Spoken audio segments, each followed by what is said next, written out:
Bonjour, aujourd'hui on va décortiquer ensemble l'escalade d'un conflit majeur au Moyen-Orient. Pour le faire, on s'appuie sur l'analyse pointue de l'expert en géopolitique, Monsieur Bessam Laredj. Au départ, tout semblait clair. La promesse de la Maison-Blanche était nette. Un conflit rapide, chirurgical et décisif. Sauf que la réalité sur le terrain, elle, raconte une toute autre histoire. Une histoire où la guerre non seulement s'intensifie, mais commence à attirer de plus en plus d'acteurs.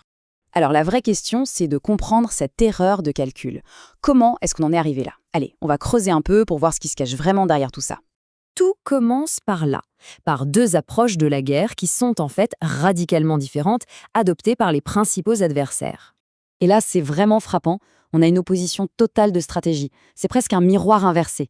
D'un côté, il y a cette nécessité d'une victoire rapide, c'est une question de politique intérieure pour rassurer son électorat, et de l'autre, eh bien, la victoire, c'est justement de faire durer le conflit, de l'étirer au maximum pour faire plier l'ennemi en augmentant ses coûts.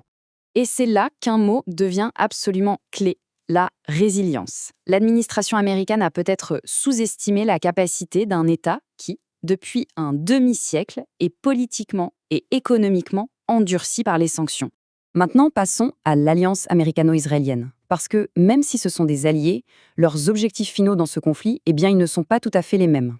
Officiellement, pour justifier cette agression, la coalition a mis en avant deux menaces principales, présentées comme des dangers pour le monde entier.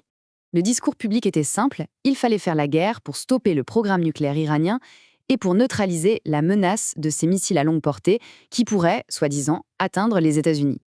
Mais quand on regarde de plus près, l'analyse de l'expert montre que ces raisons officielles sont pour le moins fragiles. Elles ne tiennent pas vraiment la route face aux faits. Et ça, bien sûr, ça amène une autre question, beaucoup plus profonde. Si les raisons officielles ne sont qu'un prétexte, quelle est la motivation réelle derrière tout ça? L'analyse suggère un objectif à très long terme, éliminer la dernière grande puissance régionale qui freine la politique israélienne. Ça ouvrirait la porte au projet du Grand Israël, une ambition qui a déjà été mentionnée par certains responsables israéliens. Mais ce conflit, il ne se joue pas qu'avec des bombes et des missiles. Non, il se joue aussi, et peut-être surtout, sur le terrain de l'économie mondiale. Et là, l'Iran détient une arme redoutable. Voilà l'arme en question. La géographie elle-même. Le simple fait de contrôler ce petit passage maritime donne à l'Iran un pouvoir de nuisance absolument colossal. Il faut se rendre compte de ce que ça représente. 20%. Un cinquième de tout le pétrole et le gaz du monde passe par ce tout petit goulot d'étranglement. Et la conséquence, la voici. En menaçant de fermer le détroit, l'Iran a provoqué une flambée du prix du pétrole. Le prix a plus que doublé, ce qui a envoyé une véritable onde de choc à travers toute l'économie mondiale.